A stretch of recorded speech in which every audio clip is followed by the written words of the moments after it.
All right, Kent Britton, Port of Corpus Christi. We always appreciate the invitation to be able to sit down and talk. And I know through the years we've talked a lot about a lot of milestones here. This is a particularly big one. Tell me about it. Boy, you're right, Mike. This is a big one. Other than the creation of the port itself, this is probably the single biggest thing the port has done in its history. So we cut the ribbon this morning officially on the deeper depth and wider channel. So we called it the Channel Improvement Project. It's about a $625 million project in total, cost shared between us and the federal government, performed by private companies hired by the Corps of Engineers and kind of overseen by the port. It solidifies what we've created here over the last decade, which is really becoming the energy port of the Americas. Well, let's talk a lot about some of the things then that you've just mentioned, because in that short statement you have unpacked a lot here. This, as you alluded to, has been a decades-old project. Is that correct? That's correct. So we actually put the first feasibility study in for this and was approved 35 years ago. So Harry Plomerity was the executive director here at the time. It's gone through John LaRue, Sean Strawbridge, my predecessor. Now I get the joy of seeing it completed, but it's really a 35-year project from start to finish. It was even authorized by Congress all the way back in 2007. Yeah. Were there any key moments that stood out to you, at least in your tenure, in getting this project completed? Sure. I started here in 2017, right before Hurricane Harvey, and Charlie Zahn, who was our chairman at the time, actually came to the project partnership agreement signing, which we did at the Country Club with the Corps of Engineers, in flip-flops and an island shirt, because basically his home had been severely damaged by the hurricane. It was only a week after the hurricane. That was the big milestone that actually kicked off the project. We got first funding in 2018 through help of our Congressman, Michael Cloud, in conjunction with the Trump administration. And so we've had a lot of milestones along the way. The project itself was broken up into 4 big milestones, and we just completed the last one, and so we've cut the ribbon and ships are sailing. Let's look a little bit at the bigger picture here. How does a deeper, wider channel boost the port's global role in energy export? That's a great question, Mike. So the promise of this project actually attracted pipelines and oil terminals and creators of storage of oil throughout the last 7 or 8 years. So folks knew we were doing this project, knew that this project was going to get done because we said it was going to get done. And so we have gone from exporting almost no oil to being the leading crude oil exporter in the United States. So 60% of the crude oil that moves out of the United States to our allies and trading partners comes out of the Port of Corpus Christi. It's a huge number, 2.5 million barrels per day. Mm-hmm. So we've started that, but this project lets all of those customers who are moving that oil do it at a significantly lower cost by being able to fully load ships or put more oil in the really, really big ships that go out to Ingleside. And that makes the port more attractive then, doesn't it? Absolutely. So this solidifies our competitive position as far as moving crude oil. We're also the second largest mover of liquefied natural gas through the Cheniere plant out in Gregory. But this puts us in a fantastic position to continue to enhance that position. It also puts us in a position to attract other cargoes that we may not have thought about before, simply because we couldn't handle the bigger ships. Well, that was my next question then. Are there other industries, cargoes that you're now looking at that maybe you have not had the chance to do that before? Sure. So we have attracted some interest from container terminal operators, for example, who wouldn't have looked at us previously at 47 feet, but at 54 feet, that gives them some options on bigger ships also, which are always more cost effective for the folks that are moving. So we'll get a look at that, but we also, things that we had done before, like pet coke, which is a byproduct of refining process, we might be able to accumulate business from outside of the Corpus Christi area simply because the 54 feet of depth is more attractive to those folks because of the cost competitiveness. Is it right then to assume that this does a lot to attract private investment to our region? It does. So the port over the last 10 years has invested about $1 billion in this region. So the biggest piece of that was the Channel Improvement Project. We put in almost $200 million of our money, but $1 billion in total over the last decade. That has then opened the door to private investment. There's been $65 billion of private investment flowing into this region over the last 10 years by folks who need a deep draft port. Wow, so you have really positioned yourself very well just in completing this this one project. Here's a question. You mentioned earlier partnering with the Army Corps and other agencies on this project. What have you learned from those kinds of partnerships? Yeah, so collaboration is the key to getting anything done, in my opinion. And this project just proved that out. So you have to work with your elected officials, who you need a lot of help from. You have to work with the Corps of Engineers, which at times can be a bureaucratic organization, has a fantastic leader in the Galveston district right now and further up, who have been just fantastic partners with us in getting this done, because there's a lot of permitting, there's a lot of surveying, there's a lot of studies that have to be done. They helped us manage through that. And then we have a lot of groups within the port, and I mean, you just take it for granted that collaboration happens in an organization, but it doesn't. It has to be cultivated. And so we have a lot of groups within the port who work on, you know, getting the permitting done and overseeing the project and actually getting it done. Dan Kuzma right now runs our channel development group and has done a fantastic job with this.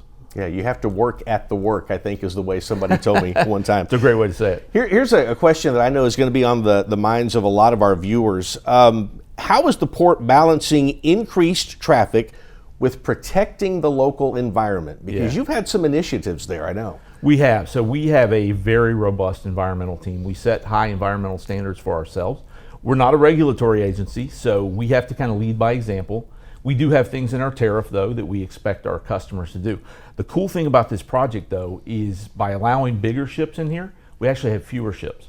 So we're moving almost triple the cargo we are that we were 10 years ago with fewer ships. And so we had over 500 what are considered really large class ships in last year, kind of liquefied natural gas carriers that go to Cheniere, and then VLCCs, very large crude carriers, that go to the two big terminals in Ingleside. So we're actually able to get more product on less ships. And so that's helped keep our waterway at a congestion level that we're comfortable with. And then you have a lot of cooperation from the Coast Guard and the harbor pilots and other folks who help keep us safe. Yeah, moving more cargo with fewer ships. I think that'll be a new idea for a lot of folks. Absolutely. Because that's the first time I've heard that, and I think that is fairly significant here. What kind of impact do you think this project is going to have on everyday Texans in terms of jobs, opportunity? I mean, because the port boasts a lot about creating jobs and being a big supplier of jobs in our region, and you are. How does this enhance that? Yeah, so the port itself, as you probably know, is a fairly small organization. We do a lot. We manage $1.5 billion worth of assets with about 270 people. But by managing this waterway and managing the infrastructure along the waterway, think warehouses, docks, those kind of things, we've created those opportunities for our customers to create roughly 100,000 jobs throughout the state of Texas. Those are the 20,000 or so direct jobs working for the folks who are actually using the waterway. Another 40,000 jobs, supporting those folks. And so you think about all the people that come in and provide services to the refineries and those kind of things. And then other induced jobs, the restaurants and stores that are supporting those folks. It's a big number. It has a tremendous economic impact. There's $350 million of goods value that moves through this waterway every day. And so this oil, isn't being produced here in Corpus Christi, right? This oil is being produced up in the Eagle Ford and all the way out in West Texas in the Permian. And so it's impacting folks throughout the state. This is Texas energy moving to the world. So this is one component of a pipeline, if you will. Absolutely. That's creating those kind of opportunities for Texans. Let me stray off topic just a little bit here. A bit of uncertainty has been introduced into our economy with tariffs. They're here one day, they're gone the next. Has that at all, or how has that impacted how the port does business? Yeah, so direct impact on the port is anytime you increase cost of goods that are needed to, for example, build our docks and build our warehouses, so think steel and cement and those kind of things that have to be brought in from other places, then that cuts into other things that we could potentially be doing with those fees that we collect from our users. For our users themselves, the best answer to that would have to come from them. I think it's created, though, a little bit of uncertainty just in the markets that, and uncertainty in general limits investment. I think it's all going to get worked out, and we haven't seen any disruption really in volumes going through here as a result. I have to ask about the new Harbor Bridge project. I imagine looking at it right out the window right here. You more than anyone else would be ready for that to be open and functional. Am I correct in that? Absolutely. It is a transformational project for the city of Corpus Christi, right? It is going to be something that will be iconic for this community for a long time. We've got the old Harbor Bridge right out the window behind me that you're looking at. I've got the new Harbor Bridge out the window behind you that I'm looking at. The bottom of that bridge, the new bridge, is taller than the top of this old bridge. And so it will open up the inner harbor to potentially the very largest of the crude carriers. So we have customers who are already asking about that we wouldn't have been able to handle under the old bridge. If we ever get to the point where we're moving containers, those ships wouldn't have been able to get into this harbor under the old bridge. And so it is potentially a true game changer for Corpus Christi also, and it is also going to be something that everybody wants to see. So what's good for the bridge is good for the port. Absolutely. Pretty much. Final question here, and again, straying a little bit off topic, but when folks in Corpus Christi think about desalination, they think of two entities. They think of the city of Corpus Christi and the port of Corpus Christi. Give me just a broad overview of where do plans stand now in terms of what you're pursuing with the Harbor Island project. Sure. So the commission just took action last week to make sure that we're going to do the intake and discharge on that plant offshore in the Gulf of Mexico, which I think everyone agrees is the right way to do a plant of that size. We're continuing with the permitting, and then we'll look at leasing that property and the use of our permits to someone, not us, to develop that plant and operate that plant. The region clearly needs water. The state of Texas needs water. I think all water sources that we can investigate and take advantage of right now should be looked at. The Nueces River Authority also has their eye on Harbor Island. Does that conflict at all with the plans that the port is making? It doesn't. So that's, for example, one of the entities that could potentially lease the land, lease use of the permits. And so we continue to talk to them. They're the first ones that came to us, really, to talk about it. So we'll continue those discussions. People who sit in your chair view themselves as stewards of the port. Are you confident that what you're doing today and the direction we're headed is enough for what's to come down the line? We do. So it's interesting. You have to not only address the things that are going on today, but somehow look, 3 years out. So we run a rolling 3-year strategic plan.